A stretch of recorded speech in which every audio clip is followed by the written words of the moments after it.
Bernie Sanders said that, quote, the American people are sick and tired of hearing about your damn emails. But there are a lot of people who are not. Well. Including FBI officials looking into whether national security was compromised because of this server. And this is something else that is very confusing to me. With all your experience, why wouldn't you anticipate that over the course of 4 years, handling very sensitive diplomatic negotiations, overseeing military interventions and surveillance, why wouldn't you anticipate that something classified, whether about North Korea or Iran or drones or an informant for the CIA, that it wouldn't be emailed to you? And why wouldn't you consider that having it on your personal account with some server in Colorado might be a potential risk? Well, first of all, nothing, and I will underscore, nothing that I was sent or that I sent was marked classified. Mr. Gowdy for 5 minutes. Morning, Director Comey. Secretary Clinton said she never sent or received any classified information over her private email. Was that true? Our investigation found that there was classified information sent. So it was not true? Right. That's what I said. Well, first of all, nothing, and I will underscore, nothing that I was sent or that I sent was marked classified.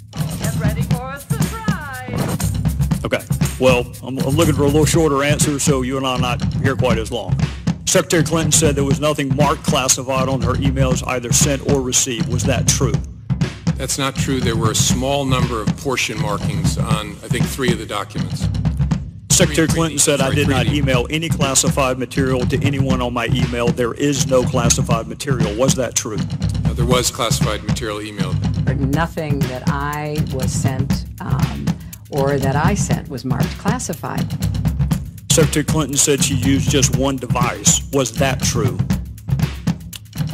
She used multiple devices during the 4 years of her term as Secretary of State. Secretary Clinton said all work-related emails were returned to the State Department. Was that true? No, we found work-related emails, thousands, that were not returned. Secretary Clinton said neither she nor anyone else deleted work-related emails from her personal account. Was that true?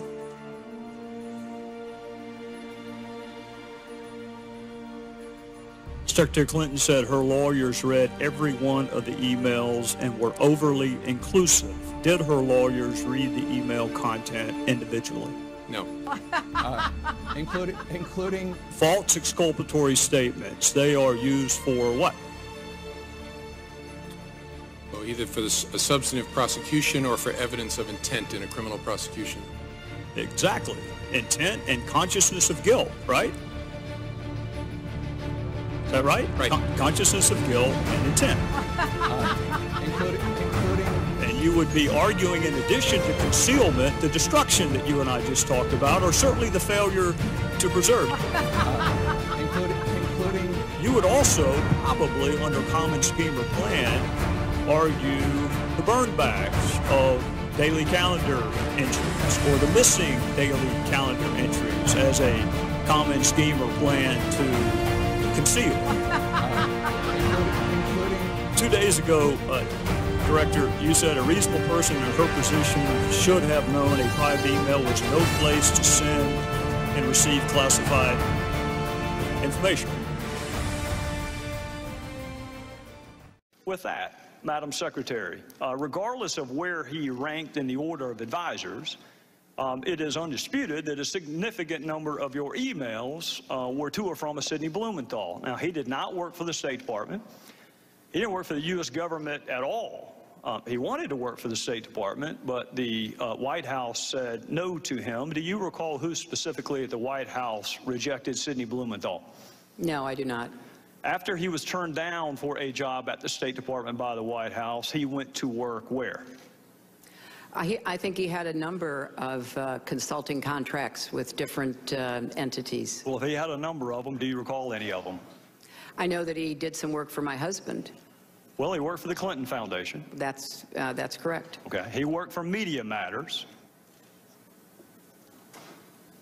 I'm sure he did. He worked for Correct the Record. I'm sure he did. When you were asked about Sidney Blumenthal, you said he was an old friend who sent you unsolicited emails which you passed on in some instances because you wanted to hear from people outside what you called the bubble.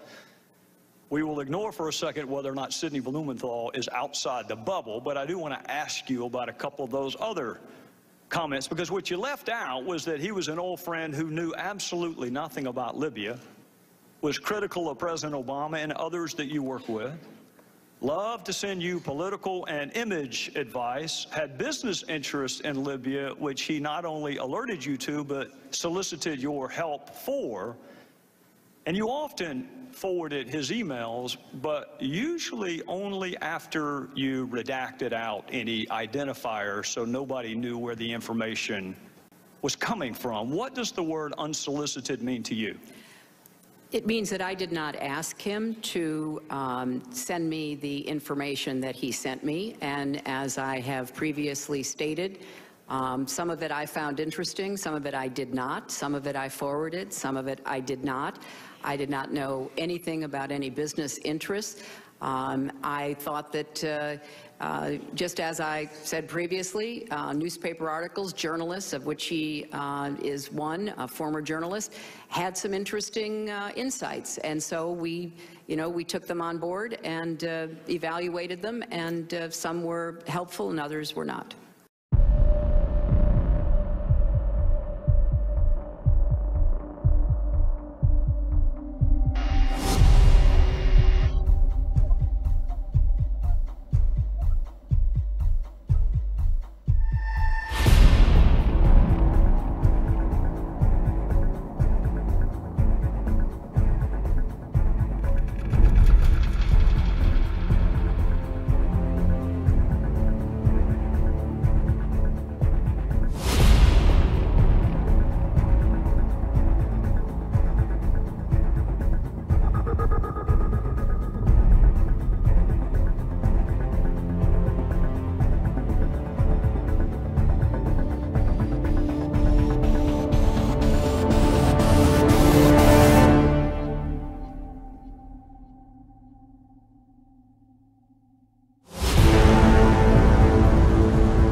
Campaign speech right now talking about the Affordable Care Act, Obamacare, but there's breaking news we're following, important breaking news.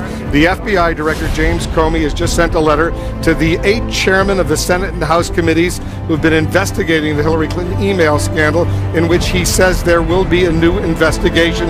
Among other things, he says this: in connection with an unrelated case, the FBI has learned of the existence of emails that appear pertinent to the investigation. I am writing to inform you that the investigative team briefed me on this yesterday, and I agreed that the FBI should take appropriate investigative steps designed to allow investigators to review these emails to determine whether they contain classified information, as well as to assess their importance to the investigation.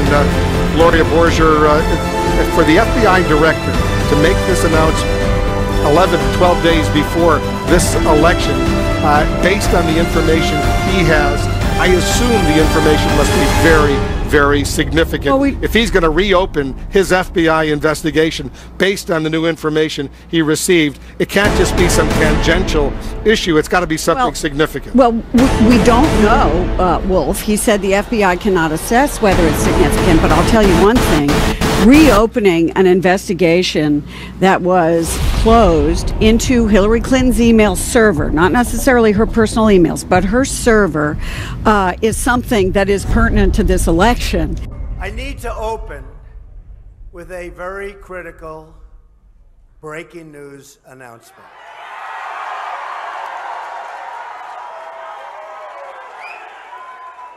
The FBI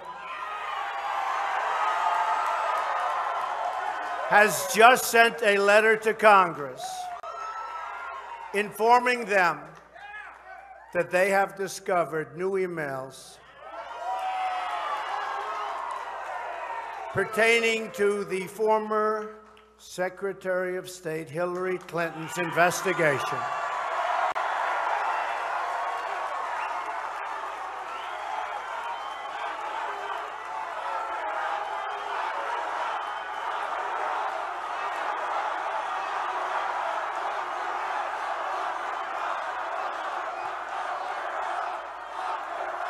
And they are reopening the case into her criminal and illegal conduct that threatens the security of the United States of America.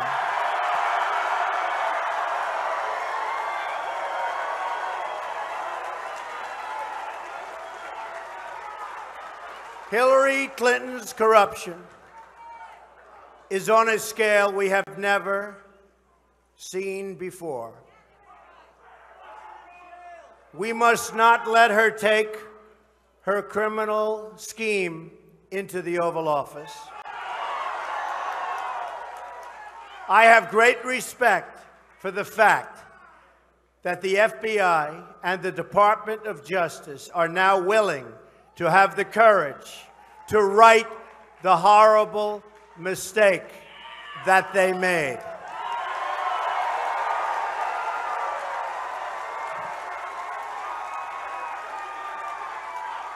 This was a grave miscarriage of justice that the American people fully understood. And it is everybody's hope that it is about to be corrected.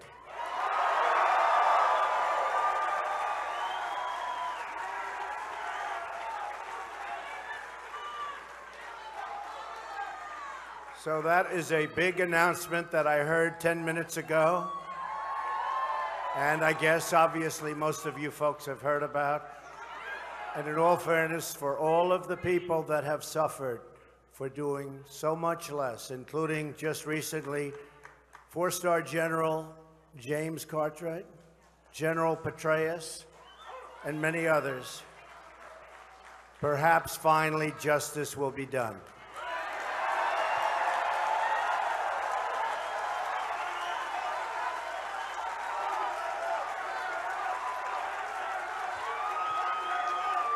With that being said, the rest of my speech is going to be so boring.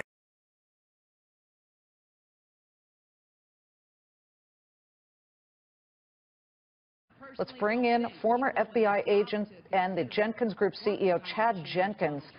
You've been on the inside here. What are we missing?